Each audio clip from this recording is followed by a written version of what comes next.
हाँ जी बच्चों, क्या करें? आ जाना है, आ जाए, जल्दी आ जाए। अरे राशि नहीं आई गौरव, क्या बात? ओड इवन डेज पे आती है वो ना, ओड डेज पे आती है। ठीक है भाई, कल कहाँ तक कर लिया हमने?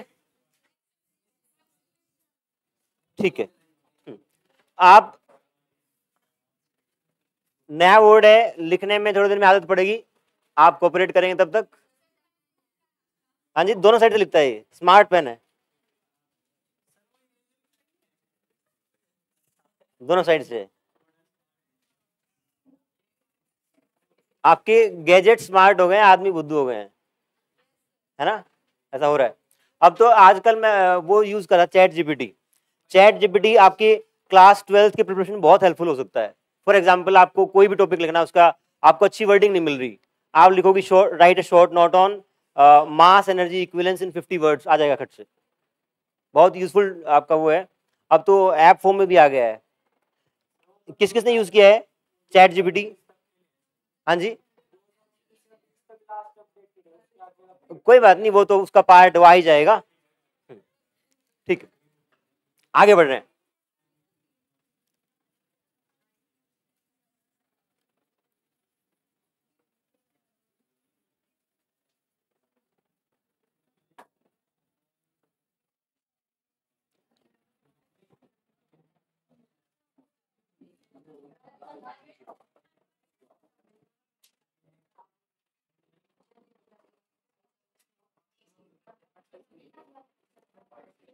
हाँ जी बच्चों, आवाज नहीं करेंगे please.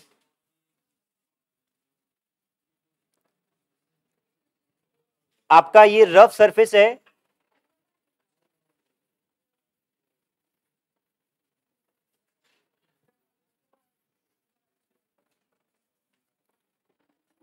Coefficient of friction is mu. आप ये बताएं, अगर ये स्मूथ सरफेस होता, अगर स्मूथ सरफेस होता और यहां से आप उसको रिलीज करते, तो क्या वो रोल कर पाता? आपका स्लाइड करते हुए आता, क्यों नहीं कर पाता रोल? फ्रिक्शन होता तो क्या करता? फ्रिक्शन होता तो वो रोलिंग कैसे करता? नहीं, क्या करें? हाँ, टोर्क आ जाती। अगर फ्रिक्शन होता तो टोर्क आती, उससे आपका प्योर रोलिंग करने लगता। आप इसका फ्री बॉडी डायग्राम बनाएंगे तो ये नीचे बनता है एम जी साइन थीटा, ये आपका बनता है एम जी कॉस थीटा, यहाँ पे ये एंगल थीटा है। एक फोर्स और आपका बनेगा नॉर्मल रिएक्शन, फ्रिक्शन किस साइड लगेगा? पीछे की तरफ, रफ सरफेस है, पीछे की तरफ लगेगा। यहाँ पे हमने फोर्स की इक्वेशन लगा के और टॉर्क की इक्वेशन लगा के फ्रिक्शन की वैल्यू निकाली थी, बताएं क्या आई थी वो? एफ कितना बनाया था?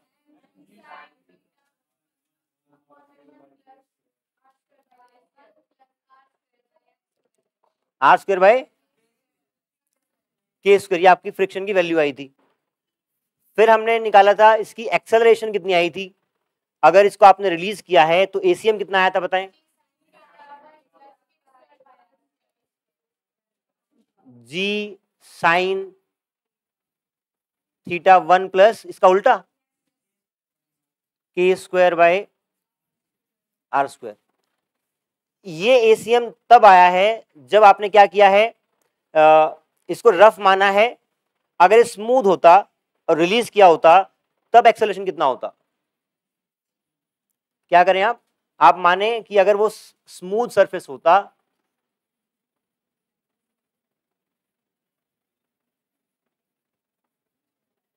में एसीएम कितना होता, बताएं फटाफट, आराम से सोच लें। रफ है तो आपने निकाल लिया, स्मूथ होता तो कितना होता?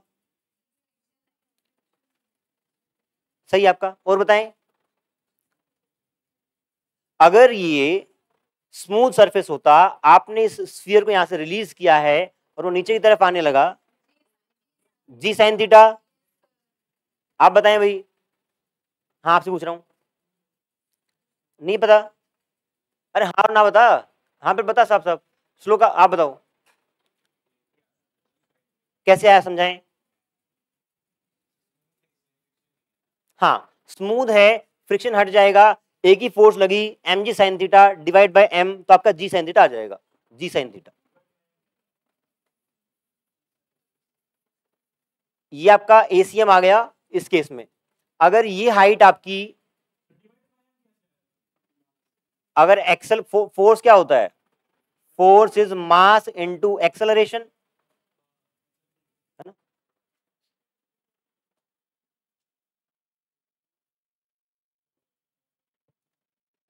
ठीक है, अब आप निकालें इसको, ये जब यहां से नीचे आ जाएगा, बहुत ध्यान से सुनना है, जब ये यहां से नीचे आ जाएगा और ये हाइट आपकी जो है, ये हाइट यहां से यहां तक जो है ये h है, जब ये रोल करता करता नीचे आ जाएगा तो बॉटम पॉइंट पे इसकी वेलोसिटी कितनी होगी, दोनों केस में आपको अलग अलग निकालनी है। क्या निकालना है, find out velocity when this sphere reaches at the bottom of the incline plane, incline plane के बॉटम पे पहुंचने पे कितनी स्पीड होगी वो निकालनी है, दोनों केस में करंट राइट। हिंट है आपको। अच्छा एक बात बताएं पहले तो, अगर प्योर रोलिंग हो रही है तो क्या फ्रिक्शन वर्क करेगा,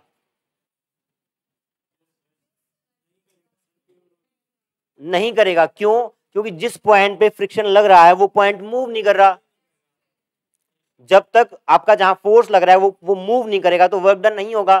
तो फ्रिक्शन का वर्क डन ना हो तो एनर्जी लूज नहीं करता है आपका सिस्टम, है ना। देखो आप, जब आपका कोई बॉडी के बीच में फ्रिक्शन मतलब मोशन होगा रिलेटिव, तब फ्रिक्शन का वर्क होता है और तब हीट जनरेट होती है, तब हीट लॉस होती है। प्योर रोलिंग के केस में आप नोट बना के लिख लें, क्या, in case of pure rolling, in case of pure rolling energy is not lost, in case of pure rolling energy is not lost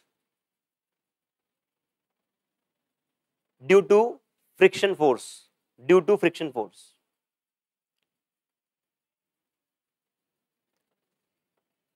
अगर ये रोल करता हुआ नीचे आ रहा है प्योर रोल करता हुआ और फ्रिक्शन का वर्क डन है नहीं, उसका वर्क डन होगा नहीं, बाकी कौन से फोर्स लगे, नॉर्मल का फोर्स वर्क डन भी नहीं होगा क्योंकि नॉर्मल ऐसे लग रहा है और मोशन ऐसे हो रहा है, तो आपका 90 डिग्री वर्क डन नॉर्मल का भी नहीं होगा, सिर्फ एक फोर्स का वर्क डन होगा, वो है ग्रेविटी, और तो आपकी कंजर्वेटिव फोर्स है। अगर कंजर्वेटिव फोर्स है तो आपकी एनर्जी कंजर्व रहेगी। कहने का मतलब है जो आपको यहाँ से, आप इसको यहाँ से रिलीज करेंगे, टॉप मोस्ट पॉइंट से रिलीज होगा, यहाँ एच से बिल्कुल, तो जब नीचे आएगा तो gravitational potential energy will decrease and kinetic energy will increase.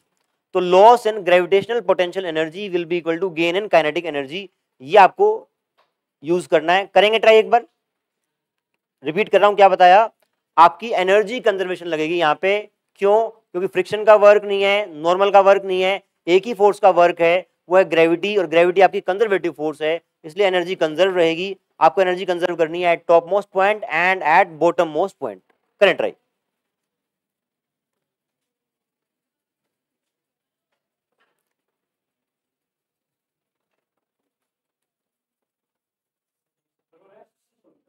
हाँ रेस्ट छोड़ा, वो यहां से रेस्ट छोड़ा,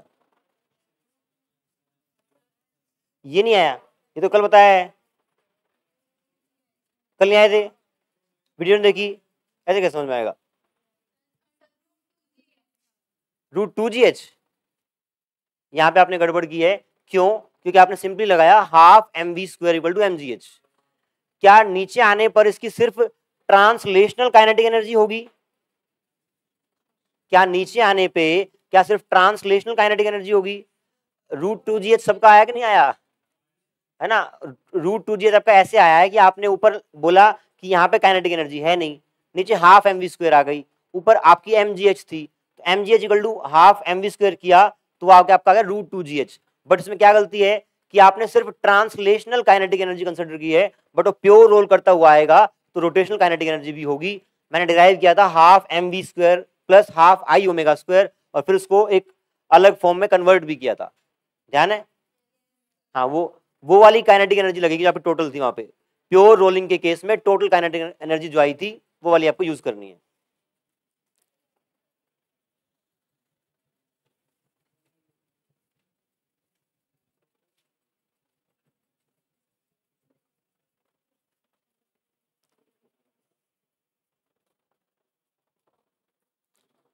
करेक्ट राइट,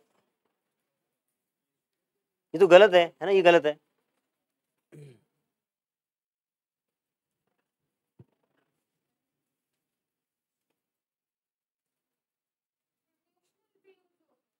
आप सोचो ना खुद, देखो आप यहाँ पे रेस्ट पे है पार्टिकल, नीचे आएगा तो सिर्फ आपकी ट्रांसलेशनल नहीं रहेगी, रोटेशनल भी तो रहेगी। अगर रोटेशनल रहेगी तो उसके कारण भी आपकी एनर्जी आएगी, और translational plus rotational kinetic energy का एक्सप्रेशन मैंने लिखवा रखा है in case of pure rolling. इसको आपको स्फीयर मानना है, सॉलिड स्फीयर, ध्यान रखना ये सॉलिड स्फीयर है आपका, यहां लिख रहा हूं।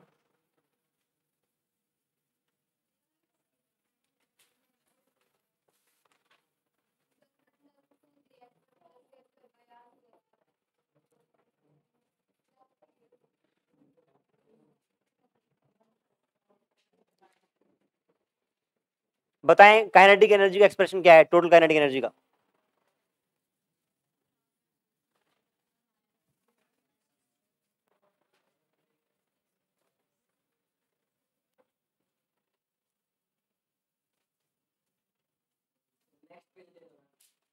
अरे सीखने दे यार।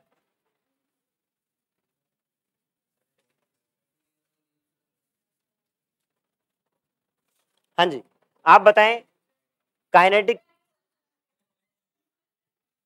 काइनेटिक एनर्जी का एक्सप्रेशन क्या है। हाफ 1 + k² बहुत बढ़िया। यही आपकी काइनेटिक एनर्जी हो जाएगी जब ये बॉटम पे आएगा, और ये किसके बराबर होगी, mgh। ये बड़ा m है तो ये दोनों सेम m लेने आपको।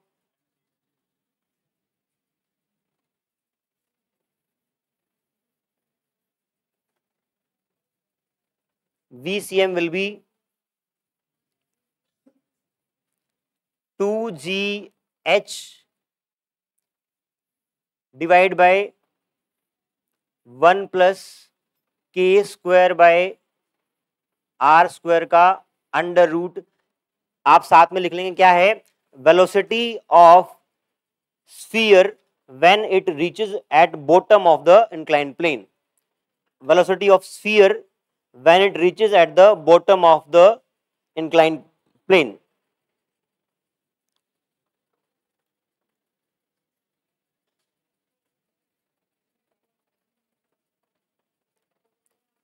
velocity of लिख लें, आप लिख लें velocity of sphere when it reaches at the bottom of the sphere, bottom of the inclined plane। आपकी स्फीयर की वेलोसिटी है जब वो bottom of the inclined plane पहुंचता है।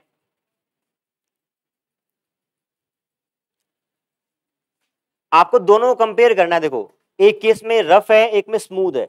रफ और स्मूथ में आपने एसीएम को कंपेयर कर लिया पहले, है ना। फिर आपने अब अगर ये स्मूथ होता तो ये वीसीएम कितनी होती, ये आपने क्या निकाला, ये निकाला वीसीएम जब वो नीचे पहुंचता है और आपका इंक्लाइन प्लेन रफ है और प्योर रोलिंग हो रही है। बट वो अगर स्मूथ होता सरफेस, तब नीचे पहुंचने पे वेलोसिटी कितनी हुई होती, 2gh, है ना। वहां पे रोटेशन होता ही नहीं, तो आप वो भी लिख लें क्या, VCM is equals to √2gh। ये किस केस में है, स्मूथ वाले में।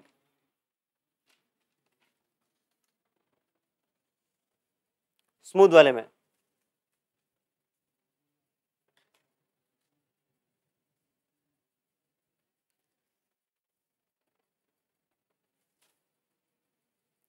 जहां आपने एसीएम निकाला है उसके भी दो बॉक्स अलग अलग बनाना, एक रफ के लिए एक स्मूथ के लिए।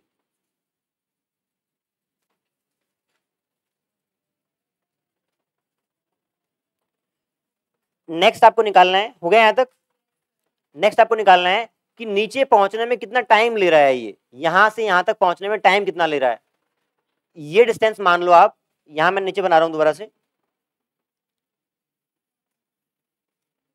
ये डिस्टेंस आप मान लो एस है। एच आपका वो था, ये एस है। अब आपको निकालना है कि नीचे पहुंचने में कितना टाइम लगाएगा। हाँ, इक्वेशन ऑफ मोशन लगेगी s equal to u t plus half a t square.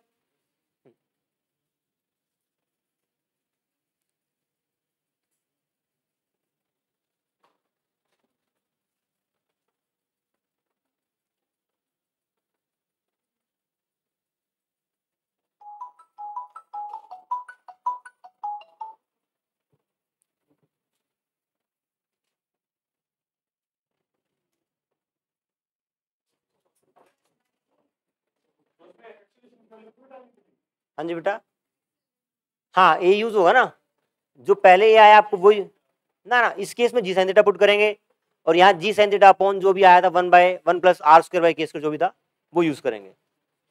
दोनों केस की अलग अलग निकालनी है आपको, इसका भी टाइम, रफ का भी और स्मूथ का भी टाइम।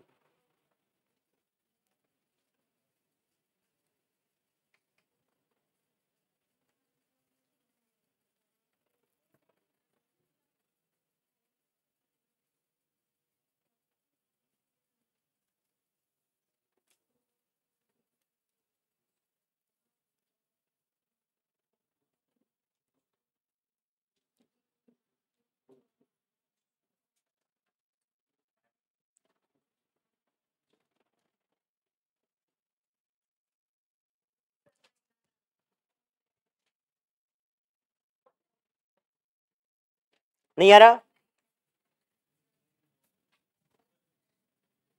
आप मुझे बता दें पहले, एसीएम रफ वाले केस में कितना था? एक मिनट, एक मिनट रुक जाए। G sine theta, g sine theta अब k²/r², बताओ भाई।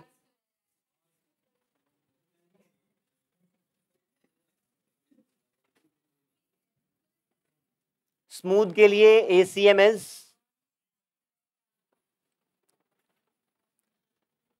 इनिशियल वेलोसिटी दोनों केस में कितनी है, और डिस्प्लेसमेंट इज दोनों केस में एस। एस यहां पे आप लगा देंगे s equal to u t plus half a t square, this is 0 because u is not there, तो आपका आ जाएगा 2s/a का रूट, ये आपका टाइम आ गया। हाँ जी, आप ए की वैल्यू पुट कर दें,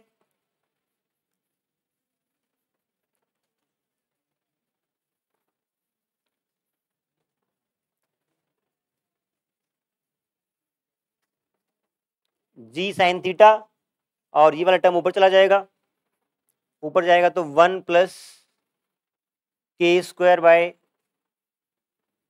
k²/r² का इस सारे का अंडर रूट। ये किस केस में आ गया? रफ वाले केस में। स्मूथ वाले में कितना आएगा? 2s/g sine theta,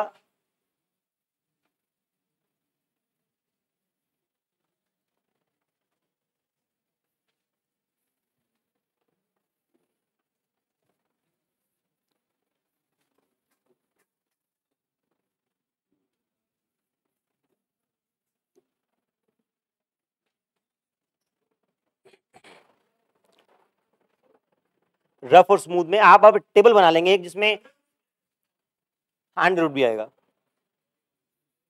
very good, आप तीनों की टेबल बना लेंगे, ACM for rough, ACM for smooth, v for rough, v for smooth, and v for time for rough and time for smooth.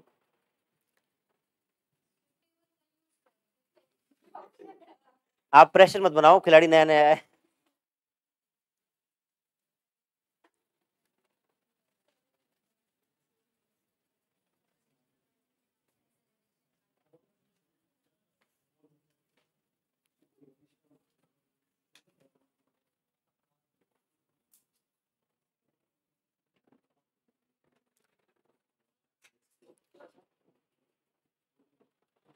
हाँ जी, आप यहीं से पूछ लें, बाद में पूछ लें। आगे बढ़े, बनाए टेबल।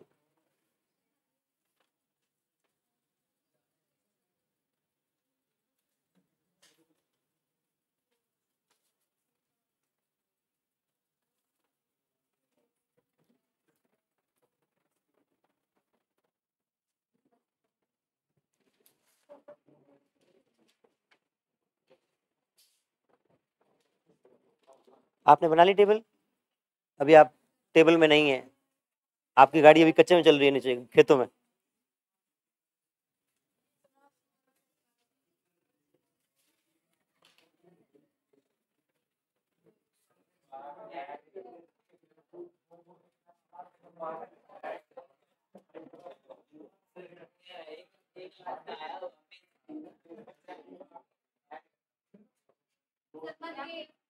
हो गया?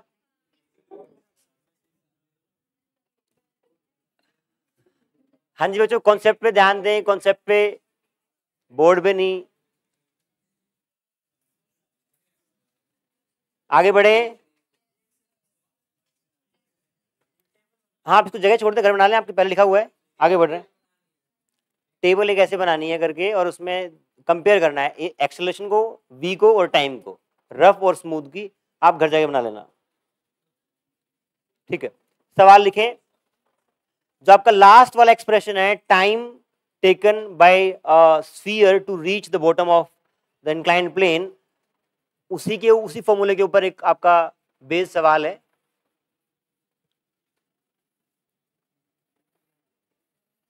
अगर इंक्लाइंड प्लेन से ये जो ऑब्जेक्ट रिलीज किया है, इसके अलग अलग के फर्स्ट केस है, इट इज रिंग, सबका मास m और रेडियस r रहेगा। सेकंड केस में ये डिस्क है। थर्ड केस में होलोस्फीयर है, और फोर्थ में सॉलिड।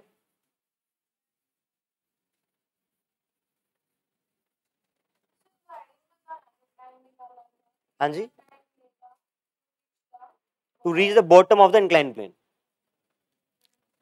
अब आपको क्या निकालना है? इन चारों का टाइम कंपेयर करना है। ऊपर से आपने रिलीज किया, नीचे पहुंचने तक कितना टाइम लेगा, सबका कंपेयर करना है। इसके लिए आपको सबका रेडियस ऑफ गायरेशन पता होना चाहिए।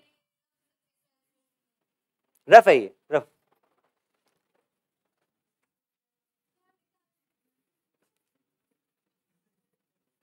बता देता हूं क्या निकालना है। लिखिए, आप लिखें फटाफट। Compare the time period, compare the time period for various objects, for various objects as given in the question, as given in the table: ring, disc, holosphere and solid sphere। सबका मास m है और radius r है। आपको time compare करना है कि कितना time लेगा वो ऊपर से नीचे आने तक। फॉर्मूला अप्लाई करना, डायरेक्टली फटाफट करें।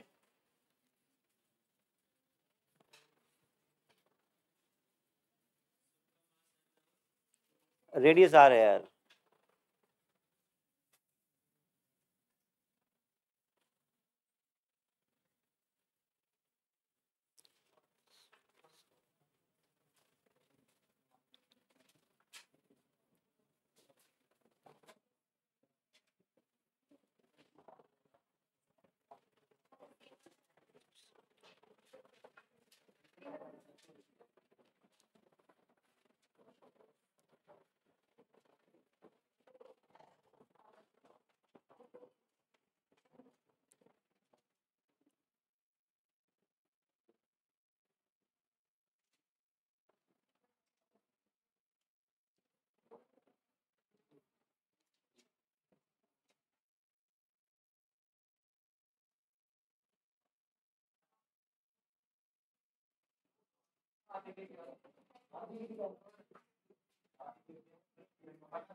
हाँ जी बच्चों, नीचे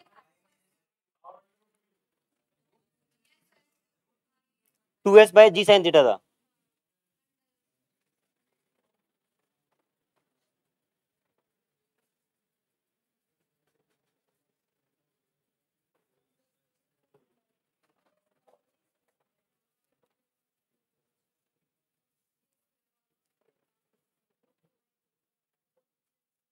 ठीक है, ठीक।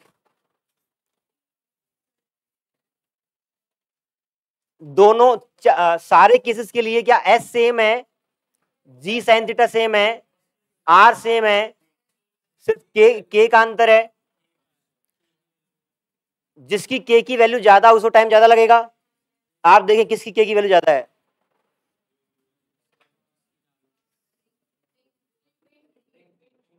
तो सबसे ज्यादा टाइम लगेगा आपका रिंग को। फिर कैसे कंपेयर किया आपने इन तीनों को, वहां तो डायरेक्टली दिख रहा है, यहां कैसे कंपेयर किया?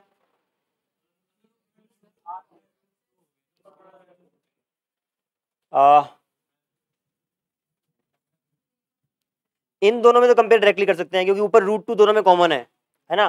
तो कौन सा बड़ा हुआ, ये बड़ा हुआ है ना। Solid sphere is, solid sphere is more than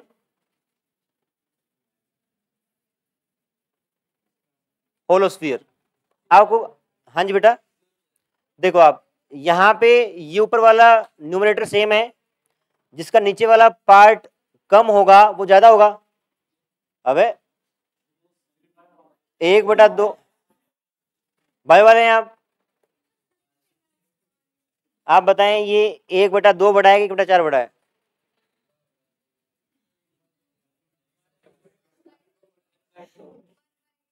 one by two बड़ा है। तो मैं क्या कह रहा हूं कि अगर ये नंबर छोटा होगा तो पूरा नंबर बड़ा होगा, यही बात वहां बताई है। दोनों का न्यूमरेटर बड़ा है, बराबर है, तो ये वाला नंबर छोटा है तो पूरा नंबर बड़ा होगा। आवाज नहीं करेंगे तो बड़ा होगा। होलो स्फीयर का उल्टा लिख दिया मैंने।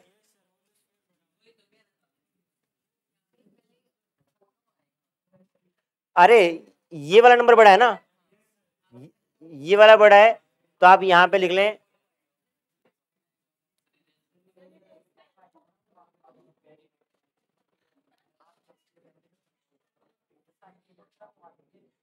मजा आ रहा है। बताएं अभी होलो है ना,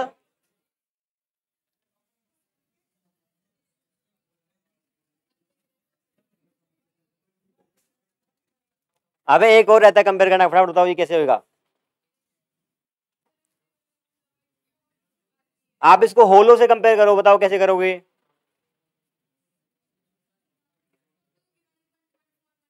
हाँ जी, ठीक है।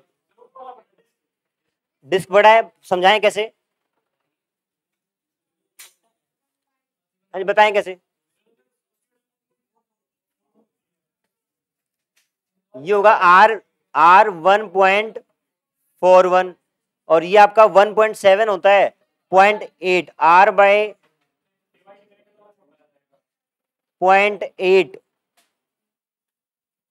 अब बताएं ये छोटा है कि बड़ा है, ऐसे नहीं पता लगेगा, ऐसे नहीं पता लगेगा। आप क्या करें, ऊपर नीचे कॉमन नंबर से मल्टीप्लाई कर लें। मैं यहां कर रहा हूं, देखो √3 से वहां ऊपर नीचे मल्टीप्लाई किया तो ऊपर आ गया √3 बाय √6 R। ये पहले वाला केस है। यहां आप √2 से मल्टीप्लाई करें ऊपर नीचे तो वो बन जाएगा √2 इंटू √2 2 बाय √6 इंटू R। ठीक लिखा है क्या? अब बताएं कौन सा बड़ा है। आपका ये वाला नंबर बड़ा है क्योंकि √3 की वैल्यू 1.7 रहेगी, वो 2 है, तो सॉलिड स्फीयर इज मोर, नहीं होलो स्फीयर इज। देखो यहाँ पे ऊपर नीचे √2 से मल्टीप्लाई किया है, यहाँ ऊपर नीचे √3। आवाज नहीं करेंगे भाई। √2 से मल्टीप्लाई करेंगे तो यहाँ बाहर कितना आ जाएगा, √2 इंटू √2 2 आ जाएगा और वहां पे √3 आ जाएगा। ये √3 है, ये 2 है, तो ये वाला नंबर बड़ा हुआ, मतलब होलो स्फीयर का बड़ा रहेगा एज कंपेयर टू डिस्क, तो डिस्क से इसका बड़ा रहेगा। अब ये नहीं पता कि इसको इससे कैसे इसमें किसका बड़ा रहेगा, कंपेयर करें आप इसको। क्या करें? हाँ वो आसान रहेगा, बल्कि अगर आप सबका स्क्वायर कर दें, घर से आपका होमवर्क है, इनको अरेंज करके लाना। टाइम कितना हो गया? चलो आज इसमें ऐसा ही हल्का हल्का काम चल रहा है। अरे बैठो, अभी टाइम नहीं हुआ। सवाल लिखेंगे।